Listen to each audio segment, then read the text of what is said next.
সন্তান তার পিতামাতার কাছে কিছু পায়, মা বাবা সন্তানের কাছে কিছু পায়। সন্তান যদি বাবা মায়ের হক আদায় করে, বাবা মা যদি সন্তানের হক আদায় করে, তাইলে পরে কিয়ামতের দিন মুক্তি পাওয়ার উপায় আছে। এর বদৌলতে ভিন্ন পন্থায় কোনো উপায় নাই। আপনি বাবা মা হয়ে সন্তান হিসাবে পিতামাতার প্রতি কিছু দায়িত্ব আছে, পিতামাতা হিসেবে সন্তানের প্রতি দায়িত্ব আছে। আপনি বাবা, আপনি মা, আপনি যখন আপনার সন্তানের হক আদায় করবেন, তখন সন্তান আপনার হক আদায় করবে, এটাই নিয়ম। আল্লাহর পয়গম্বর বলেন, সন্তান জন্ম নেওয়ার পরে আপনার উপর 10টা সুন্নত আছে, 10টা হক আছে। যদি আপনি এই 10টা হক আদায় করতে পারেন, তাইলে পরে বড় হয়ে এই সন্তান আপনার সাথে বেয়াদবি করবে না, আপনার অবাধ্যতায় যাবে না, এই সন্তান আপনার সাথে খারাপ আচরণ করবে না, এই সন্তান আপনাকে বৃদ্ধাশ্রমে পাঠাবে না। অত্যন্ত আফসোস, পরিতাপের সাথে বলতে হয়, গত কিছুদিন আগে খবর আপনারা জানেন, সুদূর ঢাকায় 6 তলা ফ্ল্যাটের উপরে এক মা 1 সপ্তাহ আগে মরে পচে গলে লাশ দুর্গন্ধ হয়ে গেছে। মিডিয়া খবর পায়, সন্তান জানে না মায়ের কি অবস্থা।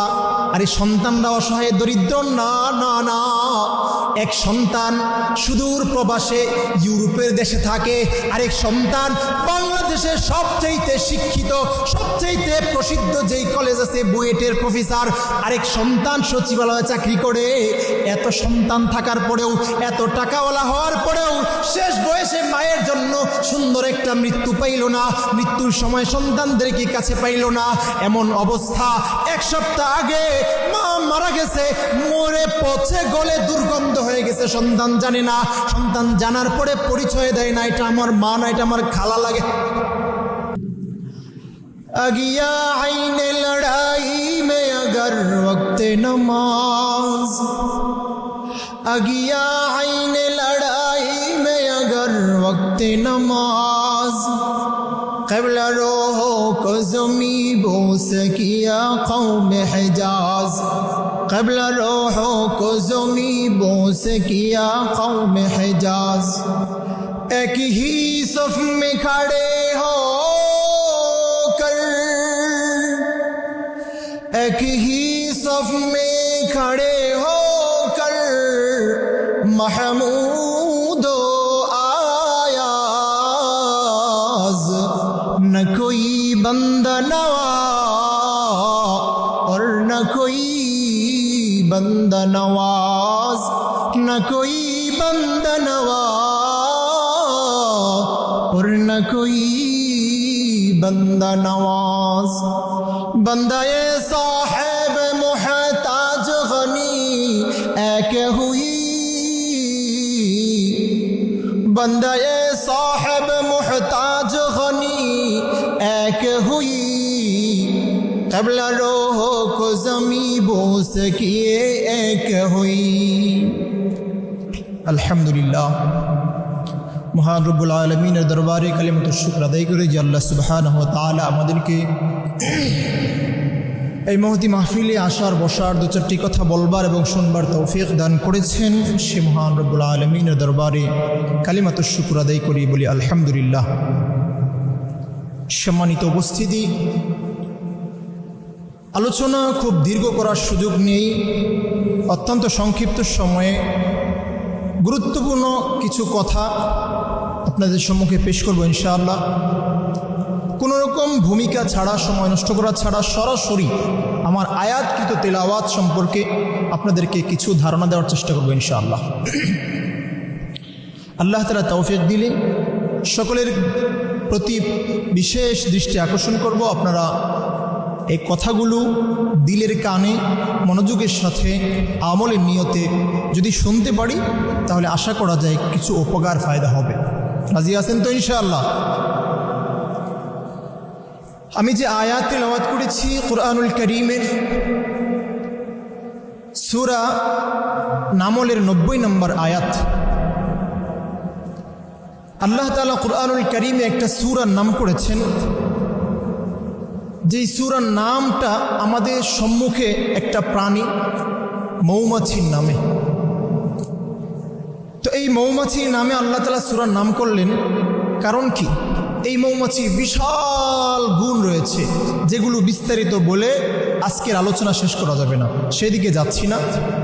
তবে আমাদের কাছে স্পেশাল কথা হচ্ছে যে আমরা সকল মাছিকেই ঘৃণা করি, শুধুমাত্র মৌমাছি ছাড়া। একটা মাত্র মাছি, সেটা হলো মৌমাছিকে আমরা প্রত্যেকেই পছন্দ করি, করি কি করি না?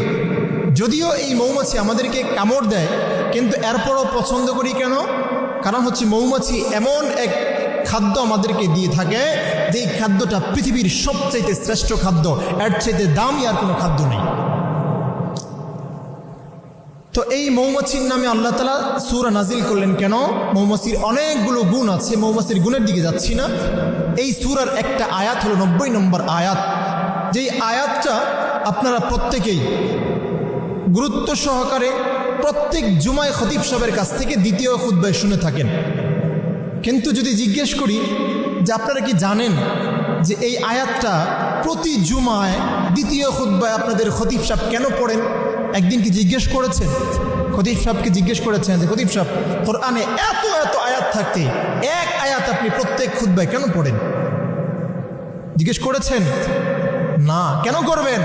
মসজিদে আসেই তো খুতবার শেষের দিকে কোনো রকম নামাজ ধরি, সালামটা ফিরে আবার দৌড়, এটাই তো আমাদের কাজ, এটাই তো আমাদের অবস্থা, এটাই তো আমাদের হালত, ঠিক কিনা বলেন?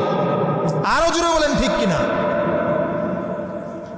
সম্মানিত উপস্থিতি, কোরআনুল কারীমের এই 90 নম্বর আয়াতটা আমি তেলাওয়াত করেছি খলিফাতুল মুসলিমিন ওমর ফারুক রাদিয়াল্লাহু তাআলা আনহুম আজমাইন। তিনি তার সময়কালে রাষ্ট্রীয় ফরমান জারি করেছিলেন, লিখিত আকারে চিঠি সমস্ত খতিব সাহেবদেরকে পাঠিয়েছেন যে আজকে থেকে, এই মুহূর্ত থেকে প্রত্যেক জুমায় এই আয়াতটা স্মরণ করায় দিতে হবে। কারণ কি? কারণ মুফাসসিরিনে কেরাম, তার মধ্যে থেকে রাইসুল মুফাসসিরিন হযরত আব্দুল্লাহ ইবনে আব্বাস রাদিয়াল্লাহু তাআলা আনহু, তিনি বলেন যে আল্লাহ তাআলা সমস্ত কুরআনুল কারীম নাজিল না করে যদি শুধুমাত্র কেবলমাত্র এই একটা আয়াত নাজিল করতেন, তাহলে পুরা দুনিয়ার মানুষদের জন্য, হেদায়েতের জন্য এই আয়াতটাই যথেষ্ট হয়ে যেত। সুবহানাল্লাহ বলবেন না? আরো জোরে বলেন সুবহানাল্লাহ।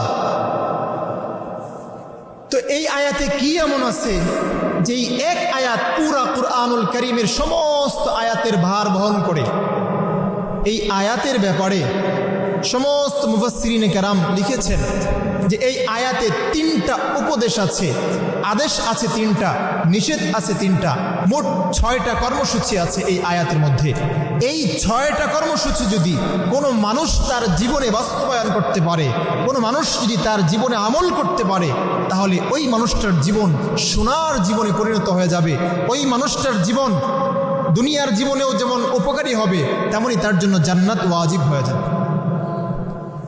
শুধুমাত্র ব্যক্তিকেন্দ্রিক না, এই আয়াতের যে কর্মসূচি, 6টা কর্মসূচি আছে, এই কর্মসূচিগুলো যদি আমরা আমাদের সামাজিক জীবনে, রাষ্ট্রীয় জীবনে, পারিবারিক জীবনে, বাস্তবিক জীবনে, নিজের ব্যক্তিগত জীবনে, যে ক্ষেত্রেই প্রয়োজন মতো আমরা এটাকে ব্যবহার করি না কেন, এটাকে প্রয়োগ করি না কেন, তাহলে আমাদের সমাজ, রাষ্ট্র, আমাদের পরিবার, আমাদের জাতি, ব্যক্তিগত জীবন, সমস্ত জীবন সুন্দর হয়ে যাবে। বলেন সুবহানাল্লাহ। এই আয়াতে কি এমন 6টা কর্মসূচি আছে, যে কর্মসূচি 6টা আল্লাহ তাআলা আমাদেরকে দিয়েছেন পুরা কুরআনের ভার বহন করার জন্য। শুধু তাই না, এই আয়াত শোনার পরে 3জন বিখ্যাত বড় বড় মুশরিক, তার মধ্যে 2জন মুসলমান হয়ে গেছে। বলেন সুবহানাল্লাহ। একজন মুসলমান হয় নাই, তবে তিনি এটা আয়াত স্বীকার করে এটা বলে দিয়েছেন যে মুহাম্মদের উপর যেহেতু এই আয়াত নাজিল হয়ে গেছে, তাহলে মুহাম্মদকে তোমরা আর কেউ থামাইতে পারবে না, আর কেউ তোমরা মুহাম্মদকে থামাইতে পারবে না, মুহাম্মদকে আর থামানো সম্ভব না। তাহলে কি এমন আছে এই আয়াত 3টাতে যেটা একজন মুশরিক বুঝলো, একজন ইহুদি বুঝলো, একজন কাফের বুঝলো, একজন বেঈমান বুঝলো, একজন নাস্তিক বুঝলো, কিন্তু আমি আপনি মুসলমানের গর্ভে জন্ম নিয়ে, আমি আপনি মুসলমানের দেশে জন্ম নিয়ে, আমি আপনি জন্মসূত্রে মুসলমান হইয়া, মুসলমানের দাবিদার হইয়া, আমাদের ধর্মীয় গ্রন্থ কুরআনুল কারীমে এমন আয়াত সম্পর্কে আমি আপনি একেবারে উদাসীন আর গাফেল। কেমনে বুঝাইতাম? সম্মানিত উপস্থিতি, তাহলে আয়াতের কর্মসূচি কয়টা? ছয়টা। কি কি? 1 নম্বর, আল্লাহ তাআলা বলেন ইন্নাল্লাহা ইয়া'মুরু বিল আদলি ওয়াল ইহসান ওয়া ইতা'i যিল কুরবা ওয়া ইয়ানহা আনিল ফাহশা।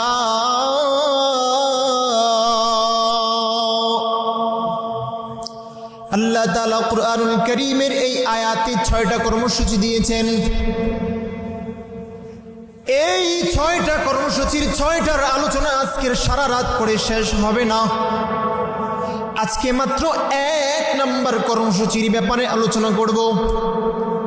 আল্লাহ তাআলা 1 নম্বরে বলেন ইন্নাল্লাহা ইয়া'মুরু বিল আদলি ওয়াল ইহসান। ইন্নাল্লাহা নিশ্চয়ই আল্লাহ তাআলা আমাদেরকে আদেশ করতেছেন, ইয়া'মুরু আদেশ করেন, বিল আদল, ও দুনিয়ার মানুষ তোমরা পরস্পরে আদল করো, একে অপরের সাথে আদল করো। আদল কি জিনিস? আদল কাকে বলে? ও মুসলিয়ানে কেরাম, যেটা বুঝাইতে চাইলাম, আদল এর তাফসীর পড়তে গিয়ে আমি 82টা তাফসীর পড়েছি। এই 82টা তাফসীর থেকে যদি আমি 1 মিনিট করে বলতে যাই আমার 82 মিনিট সময় লাগবে। এই সমস্ত তাফসীর পড়ে যেটা বুঝলাম, একজন বিখ্যাত বীর শ্রেষ্ঠ একজন মুফাসসির আল্লামা ইউসুফ কারদাওয়ী রাহিমাহুল্লাহ তাআলা তিনি লিখেছেন, যেই এক তাফসীর দ্বারা এই 82টা তাফসীরের ব্যাখ্যা বোঝা যাবে। এই 82টা তাফসীরের সামগ্রিক একটা তাফসীর তিনি করেছেন। আদল অর্থ ইআতাউ লিহাক্কিহি, পাওনাদারের হককে দিয়ে দেওয়া, এটার নাম হচ্ছে আদল। আদল মানে কি? আদল মানে হলো পাওনাদারের হক দিয়ে দেওয়া। এবার পাওনাদারের হক দিয়ে দেওয়া মানে কি? এই পৃথিবীতে প্রত্যেকটা মানুষ প্রত্যেকের কাছে পাওনাদার। কেমনি ভাবে? যেমন ভাবে আল্লাহর কাছে বান্দা কিছু পায়, বান্দার কাছে আল্লাহ কিছু পায়। নবীর কাছে উম্মত কিছু পায়, উম্মতের কাছে নবী কিছু পায়। সন্তানের কাছে পিতামাতা কিছু পায়, পিতামাতার কাছে সন্তান কিছু পায়। আরে উস্তাদের কাছে ছাত্র কিছু পায়, ছাত্রের কাছে উস্তাদ কিছু পায়। আর ইমামের কাছে মুসল্লি কিছু পায়, মুসল্লির কাছে ইমাম কিছু পায়। আরে শিক্ষকের কাছে ছাত্র কিছু পায়, ছাত্রের কাছে শিক্ষক কিছু পায়। দিন মজুর মালিকের কাছে কিছু পায়, মালিক দিন মজুরের কাছে কিছু পায়। ঠিক এমনি ভাবে পৃথিবীর প্রত্যেকটা মানুষের কাছে পাওনাদার। যদি প্রত্যেক ব্যক্তি তার নিজের পাওনা আদায় করে দেয়, যদি প্রত্যেক মানুষ তার নিজের পাওনা আদায় করে দেয়, তাহলে এই পৃথিবীটা সোনার পৃথিবীতে পরিণত হয়ে যাবে। হবে কি হবে না? সরকারি দলের কাছে বিরোধী দল পায় কি পায় না? বিরোধী দলের কাছে সরকার পায় কি পায় না? আজকের দিনে তো সরকারি দল হইলে বিরোধী দলকে ডাবাইতে হবে, বিরোধী দল হইলেই সরকারি দলের বিরোধিতা করতেই হবে। কবি তো কবির গায়েতে গানের মধ্যে বলেন, বিরোধী দল যে হবে তার বেড়ে যায় দেশের মমতা। ঠিক কিনা? ও বিরোধী দল যে হবে তার বেড়ে যায় দেশের মমতা। মিষ্টি কথার বিন বাজিয়ে সেবা তো নয় চাই ক্ষমতা। ঠিক কিনা? বিরোধী দল যে হবে তার বেড়ে যায় দেশের ক্ষমতা, বিরোধী দল যে হবে তার বেড়ে যায় দেশের মমতা। মিষ্টি কথার বিন বাজিয়ে সেবা তো নয় চাই ক্ষমতা। এলো গেল লাভ কি হলো হিংসা ও বিদ্বেষ, এলো গেল লাভ কি হলো হিংসা ও বিদ্বেষ। এভাবে তো যায় না গড়া সোনার বাংলাদেশ, এভাবে তো যায় না গড়া সোনার বাংলাদেশ। ঠিক কিনা? দেশ দেশ দেশ বাংলাদেশ, ও আমার বাংলাদেশ, ও আমার বাংলাদেশ, ডিজিটাল বাংলাদেশ। তাহলে একজনের কাছে আরেকজন পায়, এটাই হলো দুনিয়ার নিয়ম। আল্লাহর পয়গম্বর বলেন, কুল্লুকুম রাইন ওয়া কুল্লুকুম মাসউলুন আন রাইয়াতিহি। প্রত্যেক ব্যক্তি জিম্মাদার, দায়িত্বশীল। কিয়ামতের কঠিন ময়দানে আল্লাহ তাআলা প্রত্যেক প্রত্যেক ব্যক্তিকে জিজ্ঞাসা করবেন যার যার নির্ধারিত দায়িত্ব সম্পর্কে। তোমাকে যে আমি তোমার পরিবারের দায়িত্ব দিয়েছিলাম, তোমাকে যদি আমি তোমার সন্তানের দায়িত্ব দিয়েছিলাম, তোমাকে যে আমি তোমার মুসল্লিদের দায়িত্ব দিয়েছিলাম, তোমাকে যে আমি তোমার রাষ্ট্রের লোকদের দায়িত্ব দিয়েছিলাম, তোমাকে সমাজের চেয়ারম্যান মেম্বার বানিয়েছি, তোমার দায়িত্ব তুমি কতটুকু পালন করেছো আজকে জবাবদিহি করতে হবে। লা ইয়াজালু কদামা ইবনি আদম, কিয়ামতের কঠিন ময়দানে একজন বান্দা 5টা প্রশ্নের উত্তর দেওয়া ছাড়া একটা কদম সামনে বাড়াইতে পারবে না। এই 5 প্রশ্নের মধ্যে 1 নম্বর প্রশ্ন হলো ওয়ান উমরিহি ফিমা আফনাহু, তোমার জীবন কোথায় কাটিয়েছ? তোমার জীবনের এত লম্বা একটা হায়াত আমি দিয়েছি, এই হায়াতের সময়টুকু তুমি কোথায় কাজে লাগিয়েছ? এটার প্রত্যেকটা পদে পদে হিসাব দিতে হবে। এই 5 প্রশ্নের 1 প্রশ্ন হলো তোমার আয় উপার্জন, তোমার ইনকাম, তোমার খরচ কোন পথে হয়েছে। প্রত্যেকটা ইনকামের পাই টু পাই হিসাব আল্লাহর কাছে দেওয়া ছাড়া কিয়ামতের কঠিন ময়দানে একটা কদম সামনে বাড়া যাবে না। বন্ধুরা আমার, বলতেছিলাম আল্লাহর কর্মসূচি 6টা। 1 নম্বর কর্মসূচি হলো ইন্নাল্লাহা ইয়া'মুরু বিল আদলি, নিশ্চয় আল্লাহ তাআলা আদেশ করেছেন ও দুনিয়ার মানুষ তোমরা আদল করো। আদল মানে আমরা বুঝলাম পরস্পরে একে অপরের হক দিয়ে দেওয়া, পাওনাদারের হক দিয়ে দেওয়া, পাওনাদারের হক আদায় করা, এটার নাম আদল। আব্দুল্লাহ ইবনে মাসউদ রাদিয়াল্লাহু তাআলা আনহু একদিন পয়গম্বর আরবি সাল্লাল্লাহু আলাইহি ওয়াসাল্লামের সাথে সফরে বের হইলেন। হাদিস বুখারীর। আল্লাহর নবী যখন সওয়ার হইলেন, তার রাহেল হইলেন, এবার আব্দুল্লাহ ইবনে মাসউদ তার পিছনে পিছনে সওয়ার হইলেন। কিছু দূর যাইতে যাইতে বাহনের পিছনে যখন আব্দুল্লাহ ইবনে মাসউদ রাদিয়াল্লাহু তাআলা আনহু তার পিছনে কিছু দূর যাওয়ার পরে আল্লাহর নবী ডাক দিয়া বলেন, ও আব্দুল্লাহ ইবনে মাসউদ, শুনো, তুমি কি জানো আল্লাহর কাছে বান্দারা কি পায়? ও জানো জানো, আল্লাহর কাছে বান্দার পাওনা আছে, বান্দার কাছে আল্লাহর পাওনা আছে। এবার আব্দুল্লাহ ইবনে মাসউদ রাদিয়াল্লাহু তাআলা আনহু বলে, ইয়া রাসূলুল্লাহ, আল্লাহু আ'লামু ওয়া রাসূলিহি, আল্লাহ এবং তার রাসূল ভালো জানেন, আমাকে জানায়া দেন, আমি জানি না। আল্লাহর পয়গম্বর বলেন, ও আব্দুল্লাহ ইবনে মাসউদ, শুনো শুনো, আল্লাহ তাআলার কাছে, আল্লাহ তাআলা বান্দার কাছে পাওনা হলো ইবাদত, আর বান্দা আল্লাহর কাছে পাওনার নাম হলো জান্নাত। এবার আব্দুল্লাহ ইবনে মাসউদ রাদিয়াল্লাহু তাআলা আনহু বলেন, ও আল্লাহর রাসূল, তাইলে পাওনাদারের পাওনা দিয়া দেওয়া তো পাওনাদারের উপর আবশ্যক, তাইলে আল্লাহর কাছে বান্দা পায়, এটা তো আল্লাহর উপর পাওনাদার পাওনা জিম্মাদারি আদায় করা আবশ্যক, তাইলে আল্লাহর উপর আবশ্যক, এটা কেমন হয়ে গেল? আল্লাহ তাআলার পয়গম্বর বলেন, ও পয়গম্বরের খাদেম, শুনো, আল্লাহর কাছে বান্দা যেইটা পায় এটা আল্লাহ তাআলা পূরণ করতে বাধ্য না, আল্লাহ তাআলা পূরণ করতে বাধ্য না, কিন্তু বান্দা আল্লাহর কাছে যেইটা পায় এটা আল্লাহ পূরণ করতে বাধ্য না, কিন্তু আল্লাহ তাআলা বান্দার কাছে যেইটা পায় এটা আল্লাহ তাআলার হক আদায় করা বান্দার উপর আবশ্যক। এবার আপনাদের কাছে প্রশ্ন হলো, বিষয়টা কেমন হয়ে গেল না? আল্লাহ তাআলা বান্দার হক পূরণ করা আবশ্যক না, কিন্তু বান্দার উপর আবশ্যক কেন? বেইনসাফি মনে হইতেছে। এটার নাম তাফসীর। আল্লাহ তাআলার বান্দা, যখন আল্লাহ তাআলা দুনিয়াতে আমাদেরকে পাঠিয়েছেন, বিশাল একটা নিয়ামত দিয়েছেন, আল্লাহ তাআলার হক বান্দার উপর আদায় করা বান্দার উপর আবশ্যক, কিন্তু বান্দা তার আল্লাহর কাছে যে হক পায় এটা আল্লাহর পালন করা আবশ্যক না। এর দলিল হলো বনি ইসরাইলের একজন বান্দা শত শত বছর আল্লাহর ইবাদতের মধ্যে মশগুল আছে, কিন্তু এই বান্দার ব্যাপারে হাদিস বুখারীর বর্ণিত আছে, পয়গম্বর আরবি বলেন, আল্লাহর এক বান্দা শত শত বছর ইবাদত করার পরে এই বান্দাকে আল্লাহ তাআলা কিয়ামতের দিন আল্লাহ বলবেন, যাও যাও, তোমাকে আমার দয়া দ্বারা জান্নাত দিয়ে দিলাম। এবার বান্দা একটু হেড়াম নিয়া, অহংকার নিয়া বলে, আরে সারা জীবন ইবাদতে কাটাইছি, দুনিয়ার জীবনে ঘর করি নাই, বাড়ি করি নাই, বিয়ে করি নাই, শাদী করি নাই, সংসার করি নাই, কিচ্ছু করি নাই, জঙ্গলের মধ্যে তোমার ইবাদতে কাটাইলাম, আর কিছুই তো করি নাই, তোমার গোলামি ছাড়া আর কোনো কাজ আমার ছিল না। আজকে আমি তোমার দয়ায় জান্নাতে কেন যাব? আমি আমার ইবাদতের বদৌলতে জান্নাতে যাব। বলেন নাউজুবিল্লাহ। এবার বান্দার এই জবাব শুনে আল্লাহ তাআলা রাগান্বিত হয়ে গেলেন। আল্লাহ বললেন, ফেরেশতা যাও যাও, এই বান্দাকে জাহান্নামের চতুর্দিক থেকে ঘোরায় নিয়ে আসো। জাহান্নামে দিও না, ধারে কাছেও নিও না, আশেপাশ থেকে ঘুরাইয়া নিয়ে আসো। এবার জাহান্নামের আশপাশ থেকে ঘুরাইয়া নিয়ে আসা হলো। এবার আল্লাহর বান্দা বলে, হায় হায়, আমি তো পানির পিপাসায় কাতর হয়ে গেলাম, আমার জিহ্বা বের হয়ে যাইতেছে, প্রাণ বের হয়ে যাইতেছে, আমাকে এক গ্লাস পানি দাও।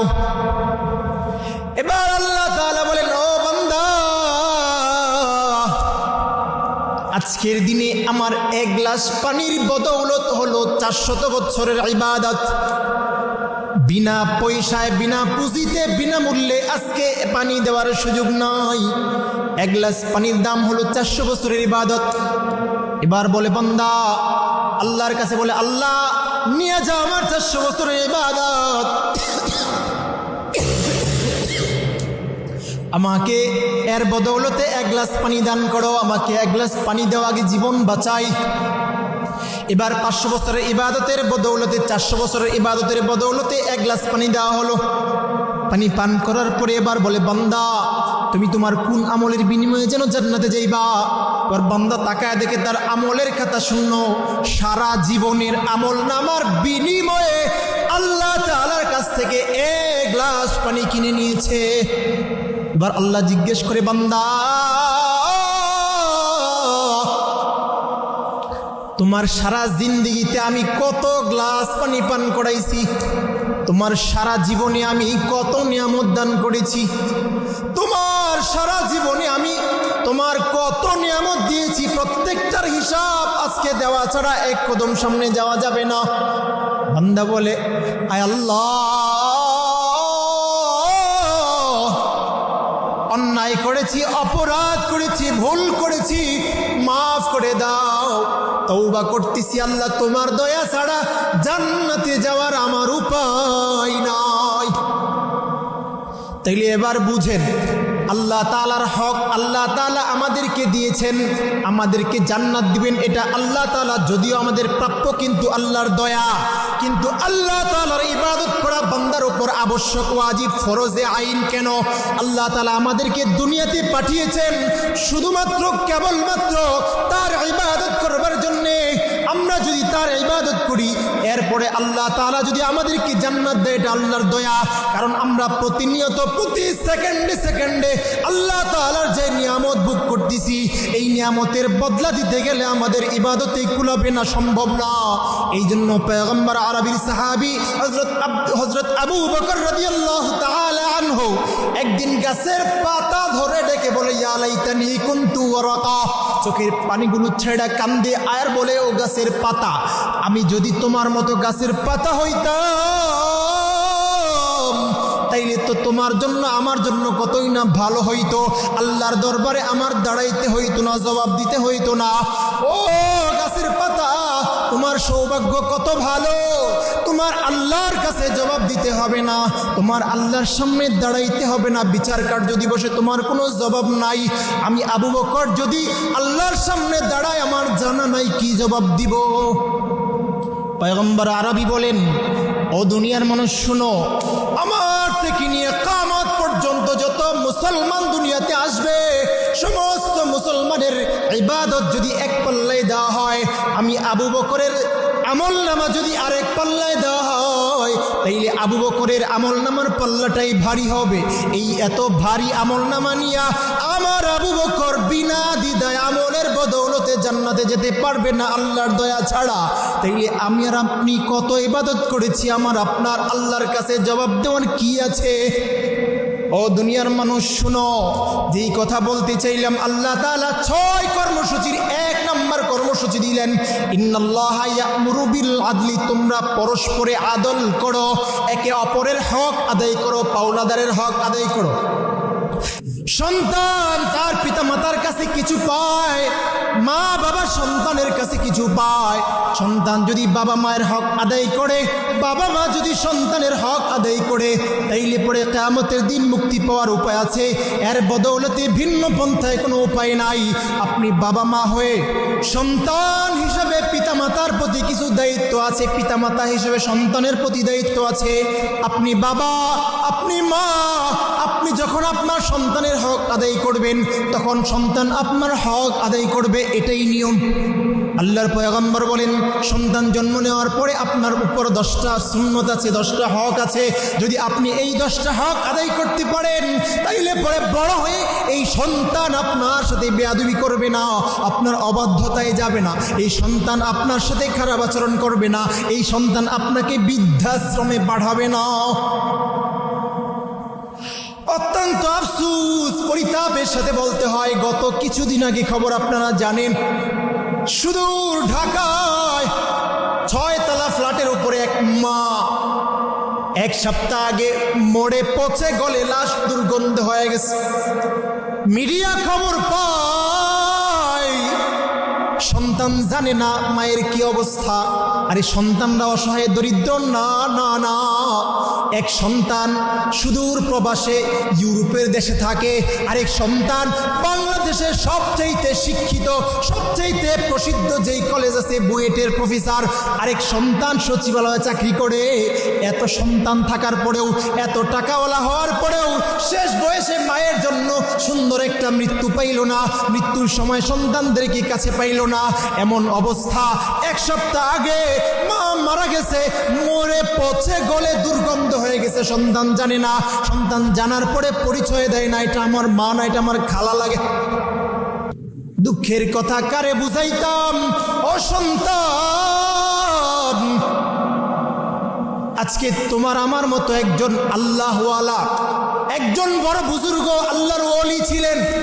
বুখারীর বর্ণনায় নবী করিম সাল্লাল্লাহু আলাইহি ওয়াসাল্লাম বলেন, আল্লাহর ওলি জুরাইজ নামে একজন আল্লাহর ওলি ছিল। পাহাড়ের চূড়ায় আল্লাহর ইবাদতের মধ্যে মগ্ন আছে। বাড়িঘর ছেড়ে দিয়ে পাহাড়ের চূড়ায় সারাক্ষণ আল্লাহর ইবাদতের মধ্যে মগ্ন জুরাইজ। তার বৃদ্ধ মা সারাদিন একা একা সন্তানের কথা ভাবে, সন্তানকে দেখতে মনে চায়, দেখতে পায় না। একদিন জুরাইজের মা পাহাড়ের নিচে আইসা ডাক দিয়া বলে, ও জুরাইজ, আমি তোর মা, আসছি তোকে দেখার জন্যে। জুরাইজ বাবা, আয় আয় আয়, একটু নিচে নেমে আয়। জুরাইজ এই সময়ের মধ্যে নামাজে দাঁড়ায় আছে। জুরাইজ চিন্তা করে, একদিকে আল্লাহ তাআলার সাথে কথা বলতেছি, আরেকদিকে মা ডাকতেছে, এখন কি করব? না না না, আল্লাহর সাথে কথা বলা বাদ দিয়া, নামাজ ছাইড়া দিয়া আম্মা ডাকে সাড়া দেওয়া যাবে না। তাড়াতাড়ি করে নামাজ শেষ করে মায়ের কাছে গিয়ে বলবো নামাজে ছিলাম। জুরাইজ নামাজ ছাড়ে নাই, নামাজের সালাম ফিরে জুরাইজ গিয়া দেখে মা আর না, চলে গেছে। আবার আরেকদিন মা আসলো, দ্বিতীয় দিন ডাইকা বলে, জুরাইজ, আমি তোর মা, তোর কাছে আসছি, একটু আয় আয় আয় বাবা, আয় আয় আয়, আমি তোরকে একটু দেখতে চাই, তোর সাথে একটু কথা বলতে চাই। এই দিনও জুরাইজ নামাজের মধ্যে দাঁড়ায় আছে। এই দিনও জুরাইজ চিন্তা করে, নামাজে দাঁড়াইছি, আল্লাহর সাথে কথা বলতেছি, এখন মায়ের ডাকে সারা কেমনে দেই, নামাজ ছাইড়া কেমনে যাই? জুরাইজ আজও ছাইড়া যায় নাই। এবারও মা মন খারাপ নিয়ে চলে যায়। এবার জুরাইজ সালাম ফিরে গিয়ে দেখে আজকেও মা চলে গেছে নাই। এবার আরেক দিন যখন আয়সা এমনি ভাবে ডাইকা, যখন জুরাইজকে না পায়, এবার জুরাইজের মা বিরক্ত হইয়া, কষ্ট নিয়া জুরাইজের জন্য এমন একটা বদদুয়া করে দিল, আরে জুরাইজ, 3 দিন আসলাম তোর দুয়ারে, আমি মা হইয়া তোরে ডাকলাম, তুই আসলি না, আমি যা যা যা আল্লাহর কাছে দোয়া করে দিলাম, কোন বেঈমান পতিতার চেহারা না দেখাইয়া আল্লাহ যেন তোকে মরণ না দেয়। সন্তানের জন্য মায়ের বদদুয়া দিতে দেরি, সাথে সাথে কবুল হইতে দেরি নয়। ঘটনার কিছুদিন পর ওই বস্তিতে একজন সম্ভ্রান্ত মহিলা থাকে, একটা মেয়ে, সুন্দরী মেয়ে। জুরাইজকে প্রেমের প্রস্তাব দেয়, জুরাইজ রাজি হয় না। অতঃপর এক রাখালের সাথে তার সম্পর্ক হয়।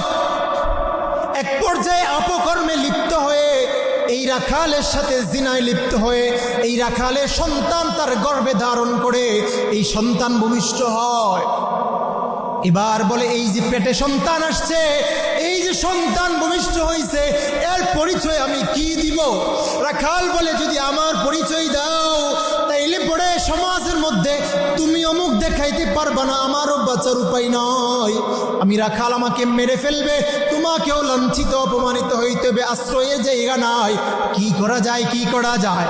এবার ওই দুষ্ট মহিলা বলে, এই যে বুদ্ধি পেয়েছি, ওই খানকায় একজন জুরাইজ নামে আল্লাহর ওয়ালি থাকে, তাকে যদি ফাঁসায়া দেওয়া যায় তাইলে পরে আমার বেঁচে যাওয়ার উপায় আছে।